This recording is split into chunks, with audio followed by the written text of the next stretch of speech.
অনুমতি ছাড়া প্রেম বিয়ে নয়। খড়দায় তৃণমূল নেতার ছেলের বিরুদ্ধে ঠিক এমনই ফতোয়া দেওয়ার অভিযোগ। অনুমতি না নেওয়ায় প্রেমিককে মারধর করা হয়েছে বলে অভিযোগ উঠে আসছে। তৃণমূল নেতার ছেলের বিরুদ্ধে থানায় নালিশ, ক্যামেরার সামনে পলাতক ছেলেকে অন্যদিকে কার্যত সমর্থনই করেছেন তৃণমূল নেতা সুকুর আলী। তার দাবি যে হবু দম্পতির কীর্তির প্রতিবাদ জানিয়েছে পাড়া প্রতিবেশীরাই। ঠিক কি অভিযোগ উঠে আসছে শোনাবো আপনাদের।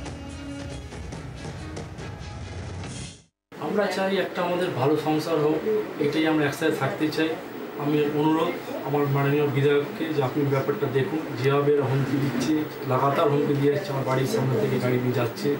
আমার একটাই অনুরোধ, আমি তো একটা এক্স ফুটবলার, আমি তো বিরাট বড় আমরা কিছু করতে পারবো না, বিজনেস নেই, কোনো রকম খেটে খাই। যদি আমাদের এইভাবে আক্রমণ করে মারে, যদি প্রাণে মারা হুমকি দিয়ে আমরা কার কাছে যাবো? আমার একান্ত অনুরোধ রাজ্যবাসীকে, আমি আজ আর বলছি, এই ধরনের দুষ্কৃতীদের থেকে আমাদের বাঁচান।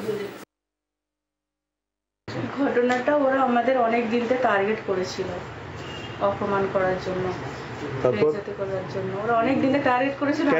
কেন যে আমি একের অপরাধে আমরা দুজনকে ভালোবাসি, ঘুরি, ওদের চোখে সহ্য না। পুরো পার্টির ছেলেরা আমাদের বিরুদ্ধে। কোন পার্টি? তৃণমূল পার্টি। কারা এরা? আন্তু, আলাউদ্দিনের ছেলে আন্তু, এদের পার্টি যত ছেলেরা আছে টিএমসির সব। অনুমতি? হ্যাঁ, এরা আমাকে মানে অনেক দিন থেকে এরা আমাদের পিছনে পড়ে আছে। কি বলছে এরা? এরা আমাকে মানে কি বলবো, এরা আমাকে কোনো দিক থেকে এরা আমাকে শান্তিভাবে থাকতে দেয় না। কি অভিযোগ ওই হবু দম্পতি শোনাচ্ছিলাম আপনাদের। আর ক্যামেরার সামনে এই ঘটনায় পলাতক ছেলে, অর্থাৎ যার বিরুদ্ধে অভিযোগ, সেই পলাতক ছেলেকে কার্যত সমর্থন করেছেন তৃণমূল নেতা সুকুর আলী। কি বলেছেন তিনি শুনুন। যে বিয়ে করবে আর যাকে বিয়ে করবে তারা করতে পারে, কিন্তু এই বিয়ে করবে কীভাবে জানি না, এর হাজব্যান্ডকে ডিভোর্স দিয়েছে কি না, এখন ওর ছেলে সম আর কি একটাকে বিয়ে করবে, সেই যাই হোক বয়স ফ্যাক্টর করে না। কিন্তু একটা জিনিস ফ্যাক্টর করে যে আমরা ইউরোপ যদি হয়ে যায় তাহলে ঠিক আছে, এটা তো ভারতের কৃষ্টি কালচার, বাংলার কৃষ্টি কালচার। এই কৃষ্টি কালচারকে একটু ফলো করলে মনে হয় নোংরামিটা না করলে হলো। আমরা রাস্তাঘাটে আমরা বলছি না ও বিয়ে করুক, এগিয়ে দিয়ে আসে, এটা তো বলতে হবে ওকে। ও বলছিল যে রাস্তাঘাটে আমি নোংরামি করছিলাম, যার এই ঘটনার সামনে আসার পর থেকে স্বাভাবিকভাবেই রাজনৈতিক প্রতিক্রিয়াও সামনে আসছে। স্থানীয় বিজেপি নেতৃত্ব তারা কি বলছেন শোনাবো এবার। এই রাজ্যে তো মানুষের মৌলিক অধিকার ছিনিয়ে নেওয়া হচ্ছে।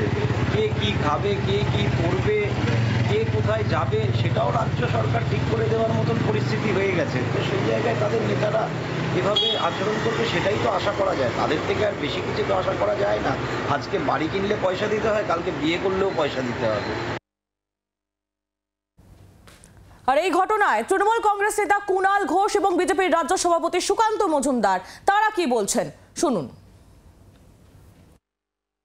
যে কে কোথায় কার সঙ্গে হাঁটবে ঘুরবে, সে তো আমরা কেন এসব করতে যাব? যদি তাদের নিজেদের তরফ থেকে কোনো অভিযোগ আসে, তার বাড়ির লোকের তরফ থেকে অভিযোগ আসে, তখন আমরা ওটা কোনোভাবে এই ধরনের কোনো দেওয়া যেতে পারে না। তারা যদি সুস্থ স্বাভাবিকভাবে কেউ কারোর সঙ্গে কথা বলে, ঘোরে, রেস্টুরেন্টে খায়, তাতে কে কেন আপত্তি করতে যাবো?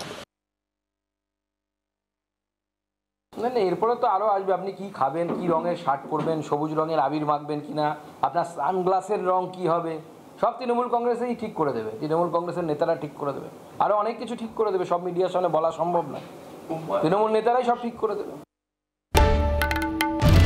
বাংলার আওয়াজ, বাঙালির আবেগ, জি 24 ঘন্টা।